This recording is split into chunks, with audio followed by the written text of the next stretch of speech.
Hindi ko magawang ipahiya si AFAM. Dear Madam Native Filipina, gusto ko lang ding i-share ang naging karanasan ko tungkol sa aking AFAM.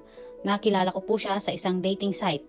At nagtagal ang pag-uusap namin hanggang nanligaw na siya. Humiling ako ng video call sa kanya dahil hindi pa ako kumbinsido sa kanya. Fast forward, nakita ko na siya sa video call. Totoo talaga. Umabot ng 1 buwan ang aming pag-uusap at doon na niya sinabi sa akin ang tungkol sa platform na sinasabi niya.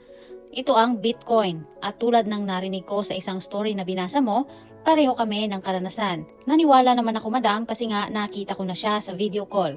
So nagpadala ako ng 10k sa kanya. Ang sabi niya kasi ay 4 hours later lang ay makukuha ko na ang profit ko. Too good to be true, oh my god. Tapos ang dami niyang alibay madam na kailangan ng 8k para bayaran ang code na dadating sa Google ko. Nahirapan ako madam at na-disappoint sa kanya dahil ang sabi niya, makukuha ko kaagad ang profit ko. In short madam, nagpadala ulit ako ng 8k sa kanya. And then pagkatapos, nanghingi na naman siya ng another 1k para pang maintenance ng account ko. Para daw kasi hindi mawala ang profit ko. Kaya ako naman nagbigay ulit. In short madam, mas lalo pa niyang ginalingan ang panluloko niya. Napakarami na niyang plano tungkol sa future ng family ko. At gusto niya lang na makatulong, kaya nag-recharge ulit ako ng 20k. Doon na ako umiyak kasi pagkatapos nun, ang dami niyang tinuro sa akin pero hindi naman pala mata-transfer sa GCash ko ang naging profit ko. At kailangan na naman daw ng 6k para sa pag-link ng GCash ko sa website. Pero naubos na talaga ang tiwala ko sa kanya. At ang pinagtataka ko lang, bakit lahat ng pinagsendan ko ng pera ay mga babae ang pangalan? Sa GCash po pinadala ang pera. Posible ba na mga kasabwat din yung mga Pinay na pinapadalhan ng pera? Hanggang ngayon madam ay humihingi pa rin siya ng pasensya at gusto niya na balikan ko siya. Pero kahit ganito ang ginawa niya sa akin, hindi ko pa din magawang i-post siya at ipahiya. Dahil iniisip ko ang magiging epekto nito sa kanya. Ang last kong message sa kanya ay sana last na ako nalulukohin niya. At tama na ang mga panlulokong ginagawa niya dahil malaking karma ang babalik sa kanya. Grabe naman, letter sender. Akala ko ba napanood mong kwentong binabasa ko na same story sa'yo, pero bakit tinuloy mo pa din ang pagpapabudol sa kanya? Sa totoo lang, lahat ng scammer na kwentong naibahagi sa akin, mga babae talaga ang mga receiver.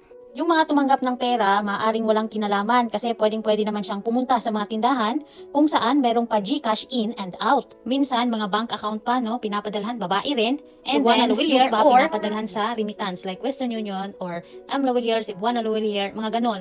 Maaari kasi na sila ay mga ginamit lang na kasangkapan. And also, may possibilities din na yung mga bank accounts nila, pati yung GCash account nila, ay nabili lang kasi ibinenta ng mga may-ari. Ayun, ginamit ng mga scammer para makapangloko online. Kaya sana mga madam, kung sino man sa inyo na nagbenta ng mga bank accounts nyo or pinadalhan kayo ng pera, no, na pinakausapan kayo ng friend nyo na tanggapin mo ang perang ito, ganito, ganyan, huwag kayong magtitiwala masyado dahil madadamay kayo pagdating ng panahon. At first, no, Madam Letter Sender, naawa ako sa'yo. Pero sa ending ng story mo, I'm sorry ha, pero nanggigil ako sa'yo. Niloko ka na nga, ganyan pa din ang mindset mo, na hindi mo kayang ipahiya. Iniisip mo pa din ang epekto nito sa kanya. Sender, wake up! Tulog na tulog ka pa sa kangkungan. Do you really think na maaapektuhan pa yan? Do you really think na mahiya pa yan? No. Walang epekto sa kanya yan kahit ilang beses mo pang i-post online ang manlulokong yan. You wanna know why? Because hindi naman talaga siya yung nakita mo sa video call. Please, gumising ka na. Hindi porket nakita mo sa video call at pati WhatsApp number ay galing UK, maniniwala ka ng hindi scammer yan. Maging matalino ka para intindihin ang sitwasyon. Napaka-convincing na ng mga scammer ngayon. Kahit itanong nyo pa sa mga comment advisors natin dyan sa comment section. Dahil napaka-advanced na ng ating teknolohiya ngayon. Dapat nating isipin palagi na kahit gaano pa man ka-convincing na tunay si AFAM, basta may pera ng usapan, edi dapat tapusin na din ang usapan dahil scammer na yan. Siguro Madam Letter Sender, bago ka pa lang sa paghahanap ng AFAM, no? Kasi itong kwento mo na pa Bitcoin, lumang tugtugi na yan.